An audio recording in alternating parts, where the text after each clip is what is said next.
Shalom, shalom. First and foremost, I'd like to give our praise and honor to Yahweh, Bahashem, Yahweh Shai, Bahashem Rakakadas. I want to give double honor to the apostles and elders of the Great Millstone for teaching me the truth, one of potential killer. And I'd like to give a salutation to the Akim and Aqua who are listening and studying to show out there for food.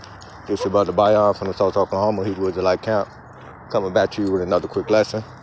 And the title of this lesson is pretty much what the elder Apostle Kabar said in this lesson right here, because you know he had a walk and talk. The title of that lesson would be 10 pound weighted vest, 6 mile hike. Let's walk and talk. All right, and you know as I was listening, and it just gave me an idea for a lesson, which is what I'm pretty much doing now. All right, and so during this walk and talk, Elder Apostle Gabar, I want to say toward the last 10 minutes of this video, he said that you gotta get comfortable with the uncomfortable. All right, and that'll pretty much be the title. You gotta be comfortable with the uncomfortable.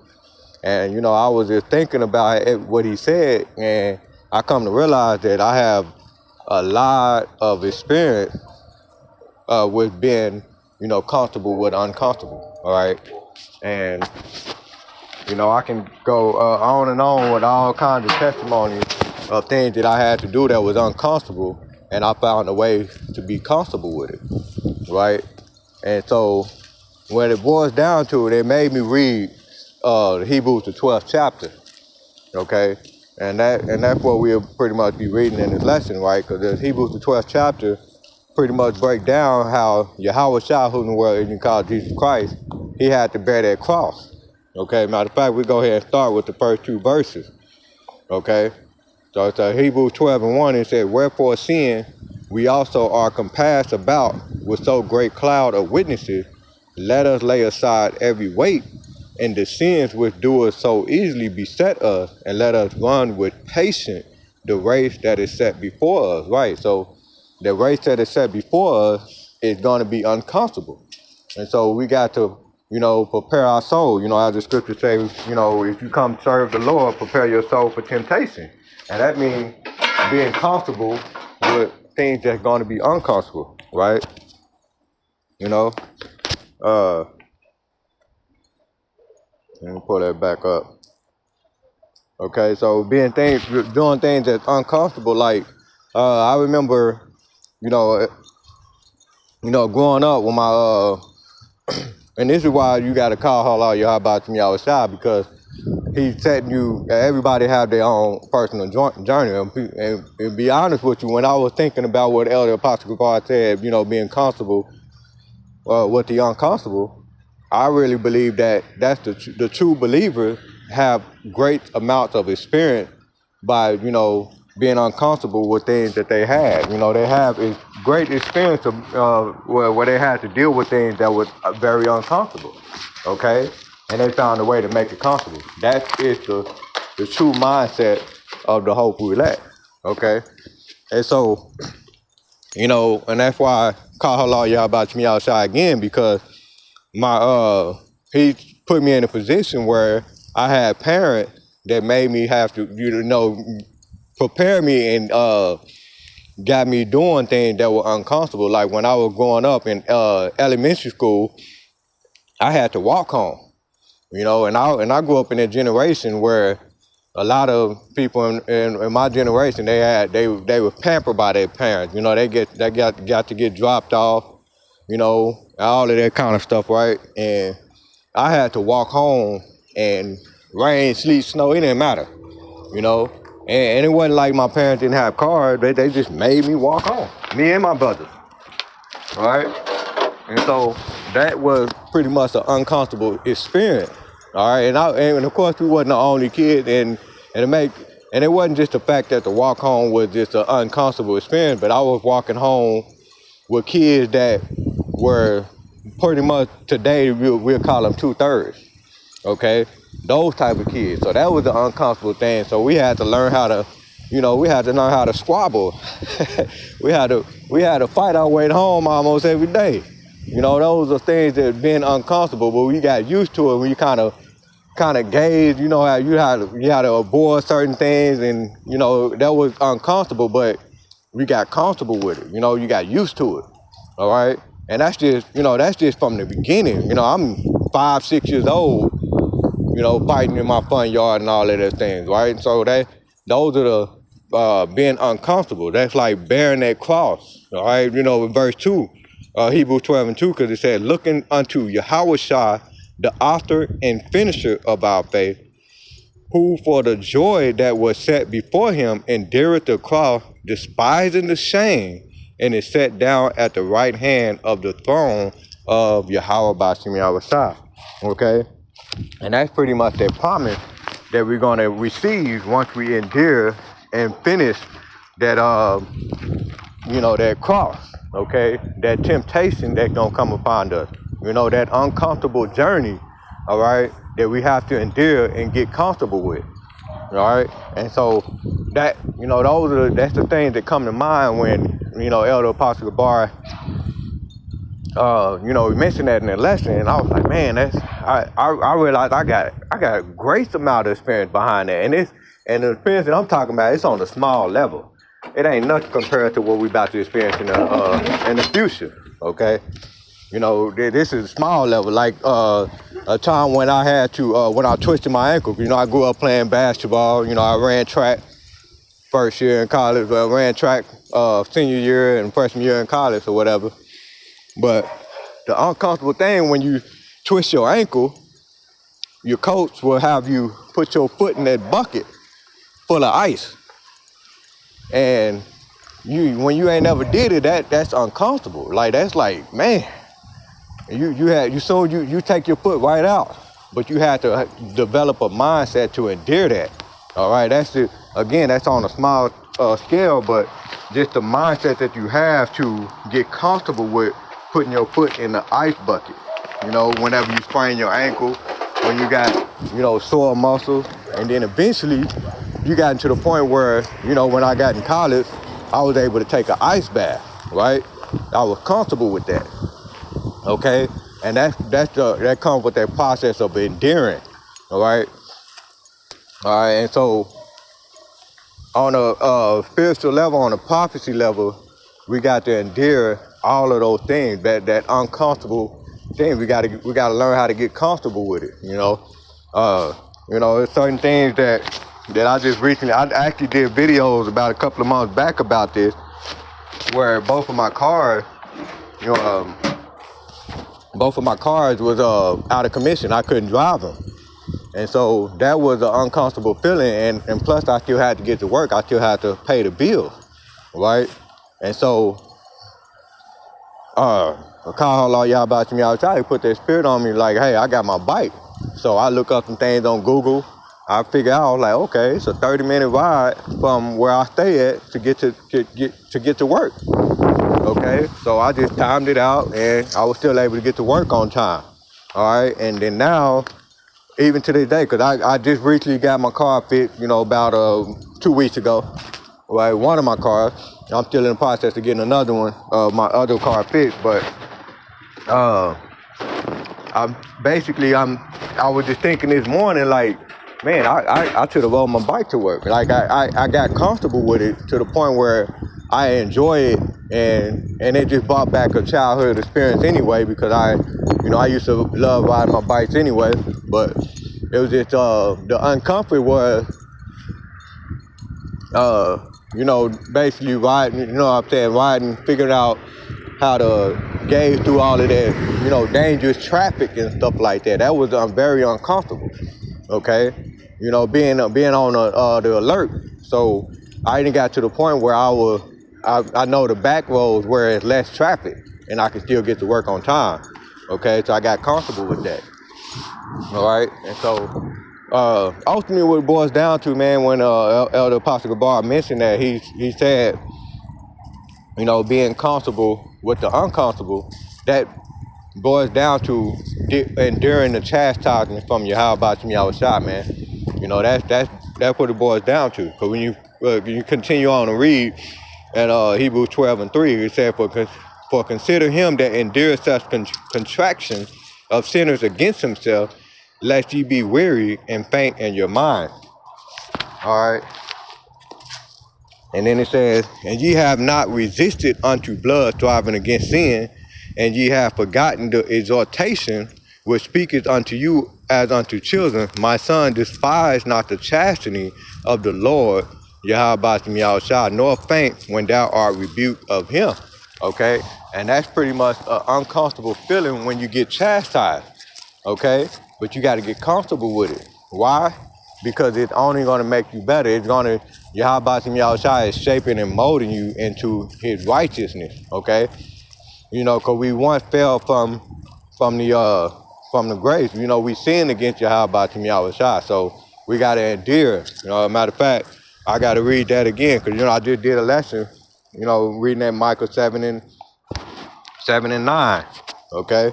Because it says, I will bear in the indignation of the Lord, Yahweh Yahushua, because I have sinned against him, until he plead my cause and execute judgment for me. He will bring me forth to the light, and I shall behold his righteousness. Okay, and that's the point of that chastisement. That's a point of going through that uncomfortable journey. Is he's shaping and molding you into so you can hold the righteousness of Yahweh Yahushua, the law, statutes, commandments. You'll be able to keep it perfect, which is ultimately going into that new covenant. Okay. So, reading on in Hebrews 12 and 6, and it said, for whom the Lord Yahweh Yahushua loveth, he chasteneth and scourges every son whom he receiveth. All right? And so, that, man, like all of the journey that led us to, cause you know, we was all in the world, you know, and I can think of numerous situations where the Yahweh Yahushua could have took me out for being wicked. Okay, but he preserved me up until this point, right? And that's ultimately the hope we lack as a whole. You know, the hope we lack. The hope you lack is, you know, they got amount of great experience behind being uncomfortable, you know, through that journey. All right. You know, I can go on and on about the thing that I dealt with uncomfortable. You know, even my recent experience when I was with Carlos and you know, the mother of my children. You know, that's a backstory behind how I dealt with her. You know, dealt with her as well too.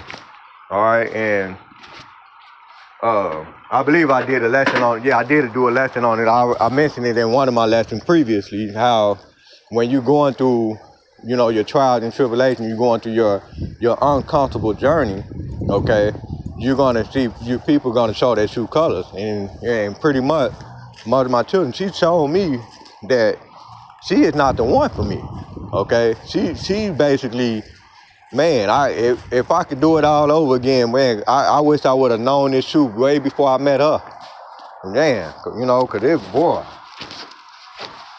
but I'm comfortable now knowing that, hey, when the shit hit the fan, I know she gonna get me caught up, cause she ain't gonna want to listen no way anyway. So I ain't gonna want to deal with her.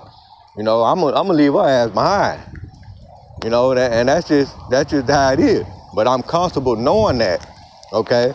And that's uncomfortable because, you know, how things, how I grew up. You know, we supposed to be dealing with the mother of your children, but you know, hey man, no, I gotta be comfortable with leaving my children behind, and when it boils down to it, okay, and that's just how it's gonna be, okay, because I'm not about to ruin my salvation, because I know Yahweh Yahushua, you know, I know what he did for Job, okay. Job lost all of he lost everything, but in the end, that reward for Job is that he got everything that he had 10 times more, okay?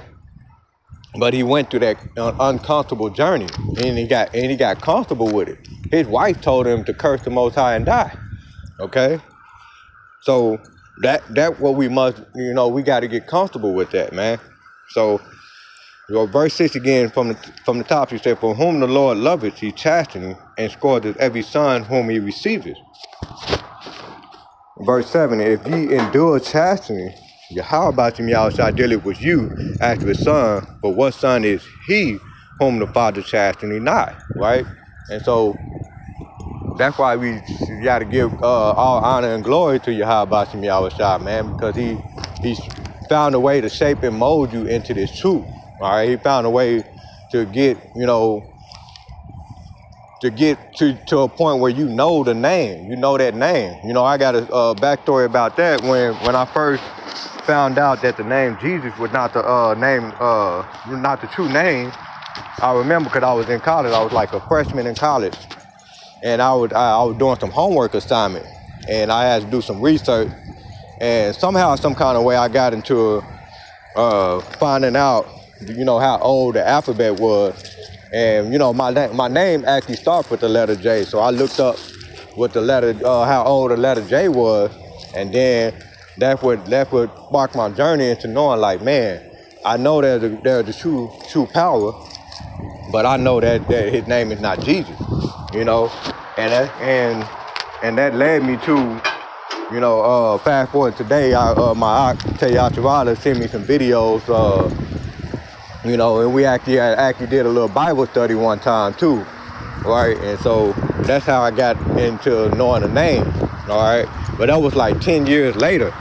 But I remember putting up a prayer, because that's another thing. Prayer do work, all right? And so, when you pray to Yahweh, he got you. It ain't going to be on your time. It's going to be right on time, okay? And that's exactly what it was. He was right on time. I found the name right on time. Okay, because that was when I was going through this situation with the mother of my children, and that's when I found out about how the woman, really got the truth on how the woman's supposed to be in the truth and all of that, and it was right on time, okay? And so, yeah, man, so going back to what I was saying, if you're doing chastening from the Lord, all right, so like, y'all don't give me 1 second. All right. So you doing it chastening to the Lord, and he said, and what son is he whom the Father chasteneth not? Okay. And yeah, man. So that's pretty much how I came across the name. All right. And when as soon as I got that name, it just. I'm thankful every time, So verse 8, and it said, but if ye be without chastisement, whereof all you partakers, then ye are bastards and not sons. Okay? And so you got a lot of people that's out here doing all manner of wickedness, and they don't seem to be getting no kind of punishment, and that's because Yahweh outside not dealing with them. Okay? He's not a child of Yahweh outside, because if he was, he would be getting some type of treatment, okay? And then, of course, you got the wicked 2/3 of our nation who will get that chastisement, but they still don't change their behavior. Matter of fact, when you go and you read Proverbs, was it Proverbs 29:1? Or probably 29:2. Nope. Or it could be 28. Let me see, it's probably 28. No, hold on.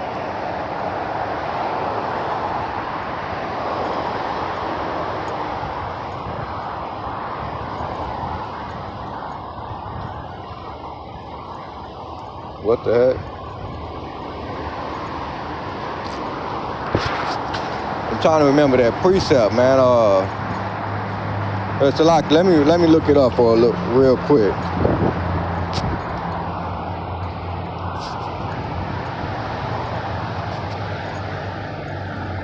It said, he that often being reproved. And that, cause this is actually the 2/3, cause even the 2/3 get chastised, but yeah, that's Proverbs 29:1. That's what I thought. Oh, this is crazy. Okay, that's why it threw me off. So, okay. So even though it says Proverbs 29 right here, it got, okay, let me look it up in a different Bible. So, Salakia, Yahshua, my Bible app is all jacked up for whatever reason. So let's look it up in the blue letter real quick. Yeah, I was tripping like, man, I know it's 29 and 1. Yeah, the Bible app is messed up. Yeah, so Proverbs 29 and 1, and it said, he that being often reproved harden his neck shall suddenly be destroyed, and that without remedy. Okay? And that's pretty much the 2/3, man. They often being reproved, and Yahweh from the outside don't do away with them. They got to come back in the kingdom. Okay? Because they want their comfort in America, and that's just why they don't want to get right with Yahweh from the outside. They don't want to be comfortable with the uncomfortable. All right, they want their comfort. They want that do as thy will spirit. Okay, and that's what when you get into this wisdom, knowledge, and understanding, and when you get into this truth, it's very uncomfortable. Okay, you're snatched out of incomfortability of America, aka Babylon the Great, and we get comfortable with it. You know, it's very comforting knowing that Yahweh Y'all got us no matter what. Okay, and so that's pretty much the point of this lesson, man. Yeah, that's crazy, man. I was looking at this app. It says, I guess it's the Proverbs, the 7th chapter. Woe is me, for I am. Yeah, so the Bible app is all messed up, so that's why I had it jacked up. Anyway, we're going back into to like the Hebrews chapter 7 and 8. And it said, but if you be without chastising, whereof all you are partakers, and ye are bastards and not sons, for the more we have had fathers of our flesh, which corrected us, and we gave them reverence, shall we not much rather be in subjection unto the Father of spirit and live? Right. And the Father of spirit, his name is Yahweh, and his only begotten Son is Yahweh Shai. So, and why we should be under suggestion, because they put us in that, they gave us the life that we had, I can think of all kinds of ways of how Yahweh could have gave me a situation where I didn't have no father in the home, or I didn't have no parents at all, okay? But he gave me that, and because of that, it led me to here today, okay? Verse 10, and he said, For they barely for a few days chasten us after their own pleasure, but he for our profit, that we might be partakers of his holiness. All right? Now, and he said, in verse 11 will pretty much be the point, and I'll end it off right here. And he said, now no chastening for the present seems to be joyous, okay? And that's what the Elder Apostle Gabar was saying, all right? We got to get comfortable with the uncomfortable, all right? And that's being, in the chastening of the Lord is very uncomfortable, okay? And so being comfortable with it, meaning that you're walking in the spirit of what Yahweh Shai did. Because he bare that cross, he dealt with a lot of uncomfortable things. But once he got through it, there was a righteous reward at the end. All right? And that's pretty much what I believe Elder Apostle Gabar was going to, getting at when he mentioned it in that lesson. Okay? So it said, now no chastening for the present seems to be joyous, but grievous. Okay? All right, no chastening seems to be joyous, okay? Joy is a quick definition for full of happiness and joy, all right? So, yeah, chastening is not going to be joyous. It's going to be uncomfortable. He said, but grievous, all right? Which is sense of something bad, very severe, or serious, all right? Similar definition, dreadful, critical, terrible, awful, agonizing, okay, injurious, all right? Basically grievous. Going back into what I had that sprained ankle, that was a grievous feeling, man.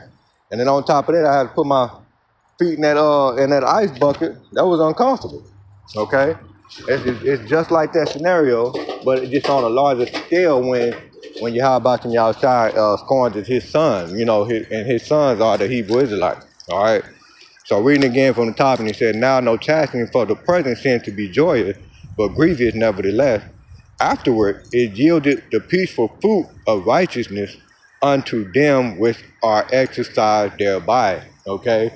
And those who exercise thereby is pretty much rehearsing a righteous act, right? Especially in a wicked society like America, aka Babylon the Great. So You know, that was pretty much the point right there. Lord willing, this is edifying. With that, and give all praise and honor to Yahweh, Bahashem, Yahweh Shai, Bahashem, Kakadash. I want to give double honor to the apostles and others of the Great Millstone for teaching us the truth 100% securely. Shalom, Shalom, Kwam Yashavala, Shalom.